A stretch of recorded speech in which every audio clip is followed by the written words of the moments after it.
Hello students, welcome back to our new video. तो आज हम लोग 12th क्लास का एक चैप्टर है ह्यूमन हेल्थ एंड डिजीज़, उसका एक मोस्ट इम्पॉर्टेंट टॉपिक आता है इम्यूनिटी। इसको स्टार्ट करने जा रहे हैं। तो इसको स्टार्ट करने से पहले आपको बता दें कि हमारा जो चैनल है बायोहॉलिक्स, इसके अंदर हम लोगों ने कवर किया है ह्यूमन फिजियोलॉजी के कुछ चैप्टर्स को एनसीईआरटी बेस्ड पढ़ा है। तो आपको अगर उसके लेक्चर्स देखने हैं तो आप जाके वीडियो को देख सकते हैं। तो चलिए हम लोग आज स्टार्ट करते हैं इस चैप्टर का जो इम्पोर्टेंट टॉपिक है इम्यूनिटी को। जैसा कि यहाँ दिया है, every day we are expose to large number of infectious agent. हम लोग जो है रोज़ का रोज़ एक large number of infectious agent के साथ एक्सपोज्ड होते हैं, मिलते हैं।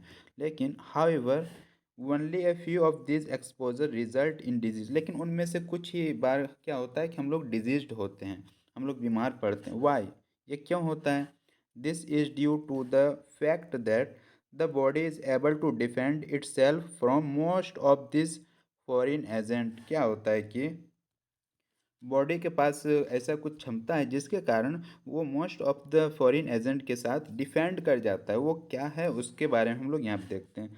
This overall ability to host to fight the disease causing organism. ये जो हमारा एक एबिलिटी है कि जो हमारा फॉरेन ऑर्गेनिज्म है उसके साथ फाइट करने की, इस चीज़ को conferred by the immune system. इसको कौन ये करता है? Immune system. इसलिए ये प्रोसेस को बोलते हैं इम्यूनिटी। ये हमारे शरीर के अंदर कुछ चीज़ है इम्यूनिटी, जो कि रोज़ जो हम लोग माइक्रो ऑर्गेनिज्म के साथ एक्सपोज होते हैं फिर भी हम लोग रोज़ डिजीज नहीं होते हैं। इसका फैक्ट कौन है? इसके ये किस किस किस लिए हम लोग होते हैं कि रोज़ बीमार नहीं पड़ते हैं? इसका ये रीज़न है इम्यूनिटी या immune system in our body. तो चलिए हम लोग देखते हैं कि इम्यूनिटी जो है ये दो टाइप से होता है। Immunity is two types, innate immunity and acquired immunity. ये दो टाइप्स में जो इनेट इम्यूनिटी है ये बाय बर्थ होता है, और एक्वायर्ड मतलब हम लोग खुद से गेन किए हैं इस चीज़ को। ये चीज़ के बारे में बताता है। तो चलिए हम लोग आगे चलते हैं और देखते हैं इनेट इम्यूनिटी के बारे में। Innate immunity is non specific type of defence. ये जो होता है इनेट इम्यूनिटी, इसके पास स्पेसिफिसिटी नहीं होता है कि हाँ बस यही चीज़ पे होंगे बीमार, या कुछ ऐसा कुछ नहीं होता, स्पेसिफिक नहीं होता। इसलिए बोलते हैं इनेट इम्यूनिटी को non specific type of defence, defence mechanism का non specific type. That is present at the time of birth. और ये बर्थ से ही प्रजेंट होता है, इसलिए इनेट का मतलब ये होता है, मतलब यहाँ पे ये बाय बर्थ है। This is accomplished by providing different types of barrier. और ये क्या करता है? प्रोवाइड करता है डिफरेंट टाइप्स ऑफ बैरियर। किस लिए बैरियर प्रोवाइड करता है? To entry the foreign organism या agent into our body. Barrier provide करता है कि जो हमारा बॉडी के अंदर एंट्री ना मिले किसको? फॉरेन एजेंट को। ये चीज़ का बैरियर प्रोवाइड करता है। फिर innate immunity consist of 4 types of barrier. जो हमारा इनेट इम्यूनिटी है ये 4 टाइप्स का बैरियर को प्रोवाइड करता है। इनमें से हम लोग स्टार्ट करते हैं। पहला जो है फिजिकल बैरियर, फिर फिजियोलॉजिकल बैरियर, उसके बाद सेल्यूलर बैरियर, फिर साइटोकाइन बैरियर। इसको हम लोग इस तरह भी याद रख सकते हैं, पीपीसीसी। पीपीसीसी इस तरह से हम लोग याद रख सकते हैं शॉर्ट में। तो हम लोग इसमें पहला वाला पढ़ रहे हैं, फिजिकल बैरियर। फिजिकल बैरियर में क्या होता है? Skin in on our body is main barrier. जो हमारा स्किन है हमारे बॉडी में, ये एक बैरियर की तरफ वर्क करता है, काम करता है, which prevent the entry of micro organism. ये क्या करता है? माइक्रो ऑर्गेनिज्म को इंटर करने से, हमारे बॉडी के अंदर इंटर करने से बचाता है। फिर उसके बाद mucus coating of the epithelial lining the respiratory, gastrointestinal and urogenital tract. जो हमारा ये कुछ ट्रैक्ट है, जैसे एपिथेलियम का, ये रिस्पायरेटरी ऑर्गन्स में जो एपिथेलियम लाइनिंग होता है, या गैस्ट्रोइंटेस्टाइनल ट्रैक्ट के अंदर, या यूरोजेनिटल ट्रैक्ट के अंदर जो एपिथेलियम का लाइनिंग होता है, यह क्या करता है? Help in trapping microbes entering our body. यह क्या करता है? जो माइक्रोब्स हमारे बॉडी में इंटर कर रहा था उस चीज़ को रोकता है, उसको क्या करता है? ट्रैप कर लेता है, आगे जाने से ब्लॉक कर देता है। ये किसके अंदर होता है? फिजिकल बैरियर के अंदर। अब हम लोग सेकेंड बात करेंगे physiological barrier.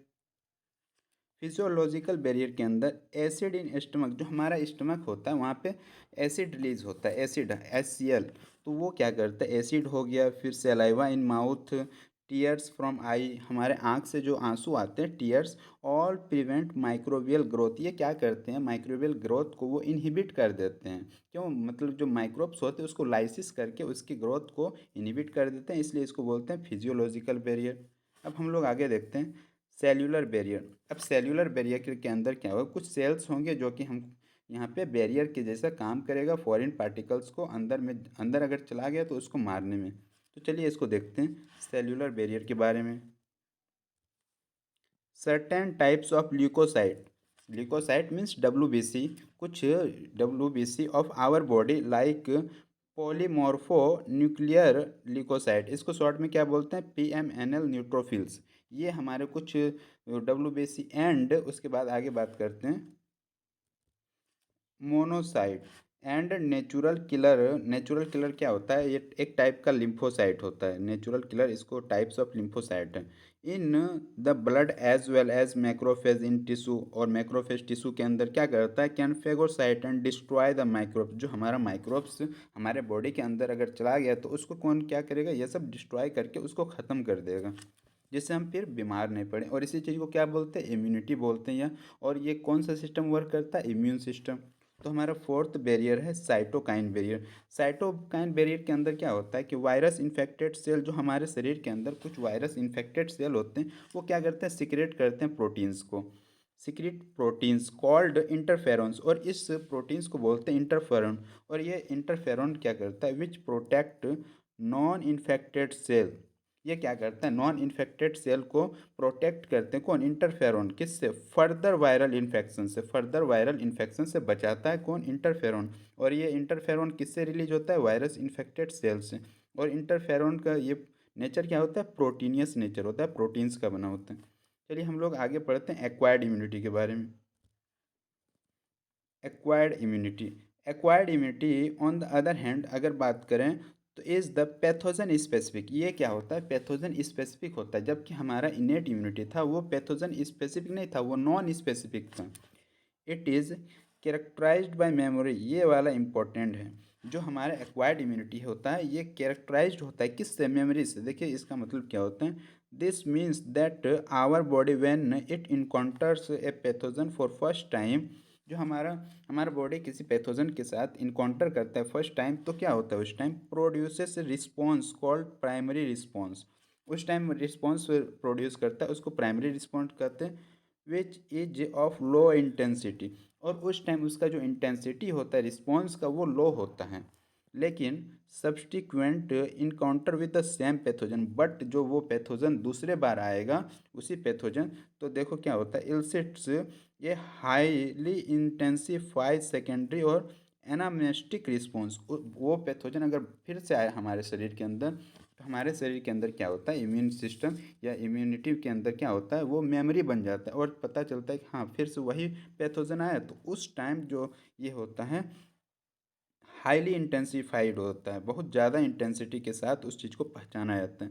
This is ascribed to fact that our body appear have to memory of the first encounter. क्या किया था हमारा बॉडी, जो फर्स्ट इनकाउंटर हुआ था पैथोजन्स के साथ, उस चीज़ को मेमोरी में बना लिया था। और जब सेकेंड बार आया वो पैथोजन तो उस टाइम क्या हुआ, हाई इंटेंसिटी था।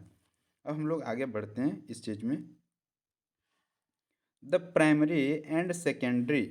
यहाँ जो the primary and secondary immune response are carried out with the help of two special type of lymphocyte. ये जो हमारा प्राइमरी और सेकेंडरी जो रिस्पॉन्स है ये कौन ये करता है, दो अलग टाइप का स्पेशल टाइप का लिम्फोसाइट वर्क करता है प्रेजेंट इन आवर ब्लड। और ये कहाँ पे पाया जाता है, ब्लड्स के अंदर। देखो क्या होता है कि बी लिम्फोसाइट एक हो गया, उसके बाद एक होता है टी लिम्फोसाइट।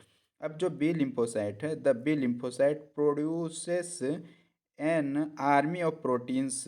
ये बी लिम्फोसाइट जो है ये क्या करता है, बी लिम्फोसाइट प्रोड्यूस करता है army of proteins in response to pathogen. Pathogen के रिस्पॉन्स में आर्मी बनाता है किसका, ये प्रोड्यूस करता है प्रोटीन्स का, into our blood to fight with them. हमारे ब्लड के अंदर आर्मी बनाता है प्रोटीन्स का, किस लिए, वो जो हम हमारे से ब्लड के अंदर आया है वो इन्फेक्शियस एजेंट, उससे लड़ने के लिए।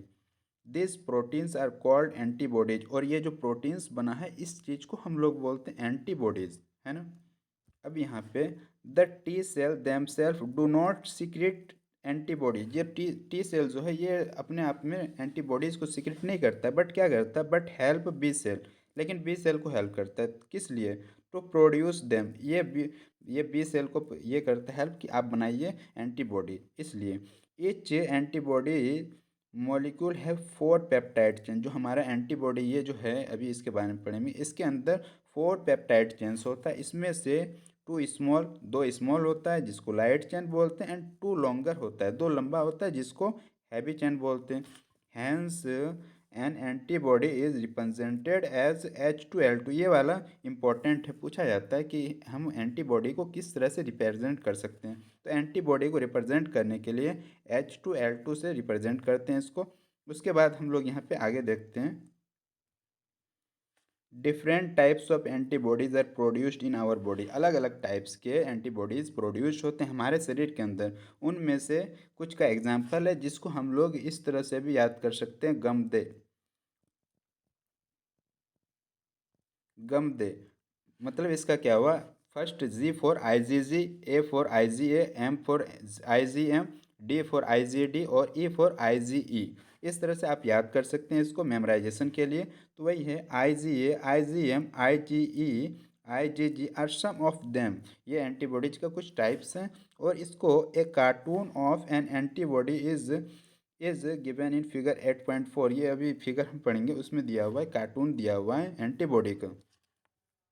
Because these antibodies are found in blood. अगर ये जो हमारे एंटीबॉडीज है कहाँ पे पाया जाता है, ये ब्लड के अंदर पाया। The response is also called humoral immune response, इसलिए इसको बोलते हैं humoral immune response. This is one of 2 types. ये 2 टाइप्स के अंदर पहला है of our acquired immune response, antibody mediated. ये क्या है, antibody mediated. Second type it called cell mediated immune response, और सेकेंड टाइप को क्या बोलते हैं, सेल मेडिएटेड इम्यून रिस्पॉन्स। और इसको CMI या सेल मेडिएटेड इम्यूनिटी भी बोलते हैं। The T lymphocyte mediate CMI। ये जो हमारा टी लिम्फोसाइट किसको मेडिएट करता है, CMI को। उसके बाद very often when some humans organ like heart, eye, liver, kidney fail to function satisfactory.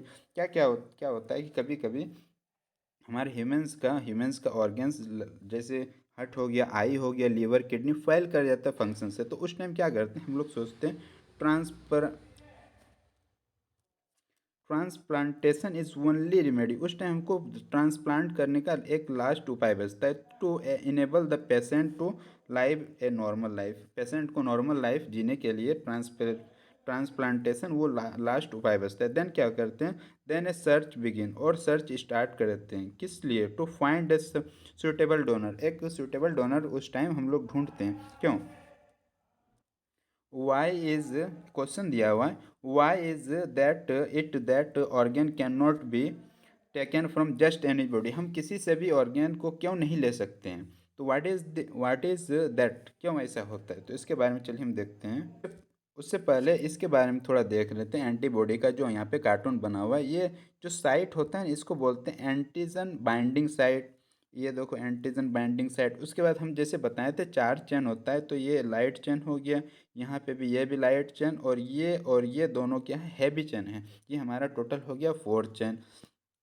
ये स्ट्रक्चर ऑफ एंटीबॉडी मॉलिक्यूल हो गया। उसके बाद आगे चलते हैं, देख। तो आज हम लोग यहीं तक रखते हैं, और इसके आगे वाला पार्ट नेक्स्ट पार्ट में आएगा।